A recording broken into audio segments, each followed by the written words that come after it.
glória pertence ao Senhor. Bom dia, queridos. Que a bênção do Senhor Jesus esteja sobre você, sobre a sua casa, sobre a sua família. Sejam bem-vindos a mais um curso, mais um momento de estudo do livro Gente como a Gente, do autor Max Lucado. Hoje, em nosso estudo, trataremos sobre a cura do paralítico junto ao tanque de Betesda. Por isso, eu te convido a abrir a sua Bíblia no Evangelho segundo João, capítulo 5, verso de 1 a 18. Vamos ler? Algum tempo depois, Jesus subiu a Jerusalém para uma festa dos judeus. Há em Jerusalém, perto da Porta das Ovelhas, um tanque em aramaico, é chamado Betesda, tendo 5 entradas em volta. Ali costumava ficar grande número de pessoas doentes, inválidas, cegos, mancos e paralíticos. Eles esperavam um movimento nas águas. De vez em quando, descia um anjo do Senhor e agitava as águas. O primeiro que entrasse no tanque, depois de agitadas as águas, era curado de qualquer doença que tivesse. Um dos que estavam ali era um paralítico, fazia 38 anos. Quando o viu deitado e soube que ele vivia naquele estado durante tanto tempo, Jesus lhe perguntou: "Você quer ser curado?" Disse o paralítico: "Senhor, não tenho ninguém que me ajude a entrar no tanque enquanto a água é agitada. Enquanto estou tentando entrar, outro chega antes de mim." Então Jesus lhe disse: "Levanta-se, pega a sua maca e ande." Imediatamente, o homem ficou curado. Pegou a maca e começou a andar. Isso aconteceu no sábado. E por essa razão, os judeus disseram ao homem que havia sido curado: "Hoje é sábado, não lhe é permitido carregar a maca." Mas ele respondeu: "O homem que me curou disse: pegue a sua maca e ande." Então lhe perguntaram: "Quem é este homem que lhe manda pegar a maca e andar?" O homem que fora curado não tinha ideia de quem era ele, pois Jesus havia desaparecido no meio da multidão. Mais tarde, Jesus o encontrou no templo e disse: "Olhe, você está curado. Não volte a pecar para que algo pior não lhe aconteça."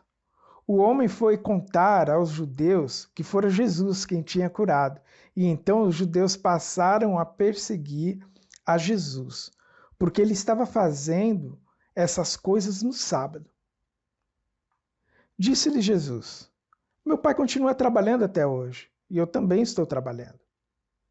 Essa razão, os judeus mais ainda queria matá-lo, pois não estava violando o sábado, mas também estava até mesmo dizendo que Deus era o seu próprio Pai, igualando-se a Deus. Bom, queridos, nós percebemos que tudo isso está acontecendo num cenário em que está sendo comemorada a Páscoa, né? Está tendo ali em Jerusalém este movimento em relação à celebração da Páscoa. Uma época muito festiva e muito interessante na cidade de Jerusalém. O tanque de Betesda era um grande tanque ao norte do templo em Jerusalém. Ele tem 110 metros de comprimento, 40 metros de largura, 23 metros de profundidade. Há uma sequência de colunas com entradas para a água. Trata-se, na verdade, de um grande monumento à riqueza e à prosperidade, mas quem mora ali são os doentes.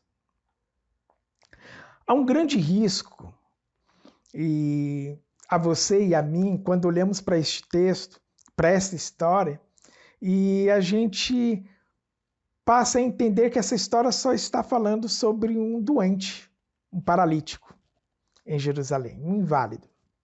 Mas, na verdade, essa história, ela está falando sobre você e sobre mim. Talvez, assim como o paralítico, a gente não gosta de ser descrito, né, desta forma. Talvez você pergunte, de que maneira ele poderia ser como eu? Ou o que ele tem a ver conosco? A resposta é muito simples, queridos. A nossa situação desagradável e a nossa esperança diante de Deus. Sabe qual a situação que me refiro? A de Hebreus capítulo 12, verso 14. A necessidade de sermos santos, pois sem santidade ninguém verá a Deus. Essa é a nossa situação. Apenas os santos verão a Deus. Santidade é pré-requisito para o céu. A perfeição é uma exigência para a eternidade. O padrão descrito na palavra de Deus é extremamente elevado. Gostaríamos até e agimos como se não fosse. No Evangelho segundo Mateus, capítulo 5, verso 48, a exigência é ser perfeito como o Pai é. Dá para você ver o padrão? O quanto aumenta isso? O padrão é ainda mais elevado. Percebe como somos inválidos? A nossa situação é desagradável e a nossa esperança. O paralítico, em sua situação desagradável, mal sabe que o jovem forte carpinteiro que está à sua frente, que está naquele cenário deprimente, é o próprio Deus. Percebe-se que a cidade está cheia por conta da celebração da Páscoa. A maioria das pessoas passavam direto, ignorando aqueles desvalidos. Mas Jesus, ele não faz isso. Ele está em Jerusalém para participar de um banquete. Está sozinho. Você consegue perceber que aquelas pessoas precisam dele? Por isso ele estava ali. É de suma importância percebermos que Jesus decide caminhar entre aqueles que sofrem. Você já pensou nisso? Como Deus se sente quando as pessoas sofrem? Você já pensou? Como Deus se sente quando você sofre? A nossa única esperança é que Deus fará por nós o que Ele faz por homens como aquele, o paralítico. Como Ele fez para aquele homem ali no tanque de Betesda. O Senhor sairá do templo e caminhará por nossa enfermaria, acolhendo os enfermos, pessoas machucadas e desamparadas. O apóstolo Paulo, por meio da inspiração divina, descreve bem o que Jesus fez por mim e por você em sua carta aos Efésios, capítulo 2, verso 1 e 2. Ele diz assim: vocês estavam mortos em suas transgressões e pecados, nos quais costumavam viver, quando seguiam a presente ordem deste mundo, e o príncipe do poder do ar, e o espírito que agora está atuando nos que vivem na desobediência. E ele fala também em Colossenses capítulo 1, verso 14 e 15, ele diz assim: pois ele nos resgatou do domínio das trevas e nos transportou para o reino do seu Filho amado, em que temos a redenção, a saber, o perdão dos pecados. Percebe que na declaração do apóstolo Paulo, os inválidos estão em melhor condições do que nós estamos. Porque percebe, estávamos espiritualmente mortos. Não havia vida em nós. Mas vejam o que Deus pode fazer pelos mortos. Deus ele pode vivificar você. Deus ele perdoa os nossos pecados. Deus ele cancela as nossas dívidas. Deus removeu completamente todos os registros que estavam sobre nós. Deus extinguiu as regras. Deus conquistou a vitória. Deus revelou a sua obra ao mundo. Deus fez tudo isso por meio do seu único Filho, Jesus Cristo, por meio do seu amor que é incondicional. Lembra-se de Barrabás? Ele estava resignado com o fato de que o fim estava próximo. A execução já foi agendada, mas ele é surpreendido quando os guardas lhe trazem roupas comuns e ele deixa a prisão como um homem livre. Porque alguém que ele provavelmente nunca ouviu falar ou não conhecia tomou o seu lugar. Isso parece com o que Cristo fez conosco, não é verdade? Ele não tomou o nosso lugar?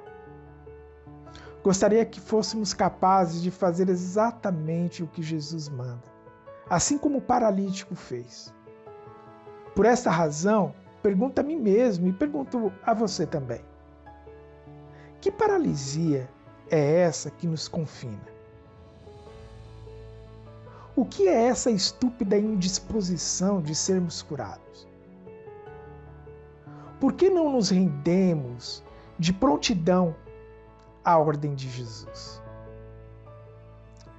Creio que talvez, assim como o paralítico, não conseguimos reconhecer que o jovem carpinteiro conhecido como Jesus de Nazaré seja o próprio Deus.